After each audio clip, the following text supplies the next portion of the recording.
Magic Commander. How's it going, gatherers? So today I want to take a look at Kamigawa Neon Dynasty's preview cards that they showed. Should be about 3 in total, including the planeswalker. First to begin with, I'll just go ahead and show you these lands. They're fantabulous. Check them out. I'm going to pop them up on the screen here. Boom, boom, boom. You'll see them when you get them. I'm hearing that the foils are going to be hard to get in collectors and set boosters. It's going to be like a small 1% or 1 out of every 24 packs, something like that. So you're going to hunt for them. You're going to want them. They're beautiful. They can be wall art.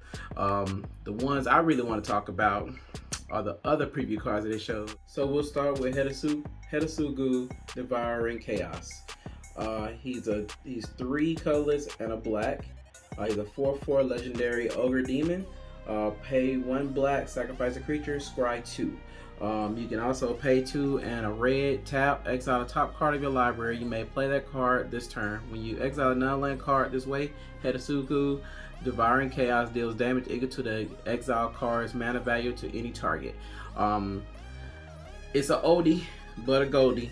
Hetasugu was actually Hetasugu the Heartless in the old Kamigawa, and he's back now. So that's kind of cool to see a returning card, a returning character from Kamigawa in this new future present day. And the card itself is actually not too bad. It's a 4/4/4. So I mean, he can hit hard. He can sacrifice himself if need be, if you're in that kind of a pinch, and he can do damage just like the Heartless could do damage back in the days. He can knock out damage this time as well, but it's more directed. So I guess he's gotten a little bit smarter over time. Also, they do have variants of this one coming up in this new set, and it's supposed to be, I guess, their masterpiece type of setup. So it's going to be in 4 different colors, the rainbow colors. You got blue, yellow, pink, and green. I'm not 100% sure on all the rarities, but it's supposed to be a new thing that they're hoping that people will be excited to see come about. I could care less. I'll take the regular Hetasugu and call it a day. So, you know, it is what it is. Let's continue. Next up is Sushi, the Blazing Sky. He's 2 colorless and 2 red, 4/4. So 4/4. Flying Trample Legendary Dragon Spirit. So when Hetasugu, the Blazing Sky, dies, choose 1. Exile the top 2 cards of your library until the end of your next turn. You may play those cards, or you can create 3 treasure tokens. Now this, my boys and gals, is really unique in the fact that depending on the cards you're playing and what format you're playing, you can essentially make more mana than you put into this thing. Because imagine this thing with Blade of Sails. I had a friend point this out to me, and yeah, that is crazy. With Myriad from Blade of Sails, you'll be swinging out at your opponents. If you got a table of 3, when those things, because of the legendary rule, they will die, and they'll net you 3 treasures apiece. So I mean, it puts you up on that end, which is pretty dope. And then on the other side, if you're looking for a bunch of card draw, you can exile a whole bunch of cards and play those. So pretty unique in itself, and could definitely be a powerhouse. This is one of the 5 dragons, legendary dragon spirits from Kamigawa. So they somehow in the story have been reborn because one of them survived and helped resurrect the others. But apparently they are new dragons. They just emphasize each color of the color pie, and they have their own die to ability triggers. So kind of unique, kind of cool. Looking forward to the other dragons, because my favorite was Kaiga and Kakushu from back in the days, because those die triggers were pretty cool. So yeah, you know, we'll see how it goes going forward. And then finally, the other card, the one I'm mostly excited about, is our Ninja Planeswalker. Kaito Shizuki. He's a 3-drop, 1 colorless, 1 black, 1 blue. Legendary Planeswalker Kaito. He is a ninja, and he comes in with 3 loyalty. At the beginning of your end step, Kaito Shizuki enters the battlefield.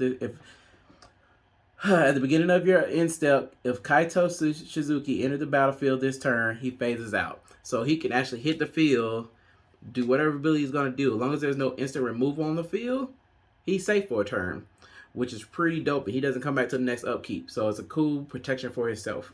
+1, draw a card, then discard a card unless you attack this turn. -2 loyalty, create a 1/1 blue ninja creature token with this creature can't be blocked. And -7, this is a big one. You get an emblem with whenever a creature you control deals combat damage to a player, search a library for a blue or a black creature card, put it onto the battlefield, then shuffle.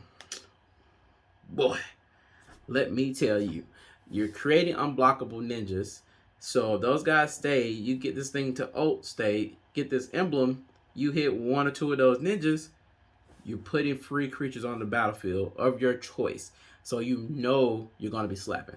So he's pretty dope. I'm happy to see him as a ninja planeswalker. It would have been really cool if he could have been the commander, because I would love to have played him as commander, but he probably be a little bit more unfair. So either way, he's pretty cool. I know in my last video I talked a little bit about his story. They have the web fishing online on the Magic the Gathering website. So read that lore, see how he becomes a planeswalker. Yeah, he's really cool. I'm ready to learn more about his story, which we will get more story chapters in the future as we get closer to release.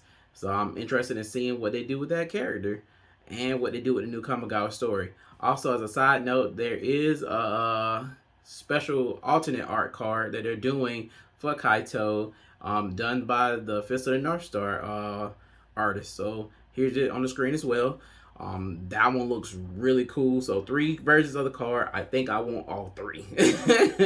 So hey, it's whatever. I'm not gonna hold you up too long. I just wanted to preview those cards real quick for you. Whenever they get some more cards, we're going to preview those as well.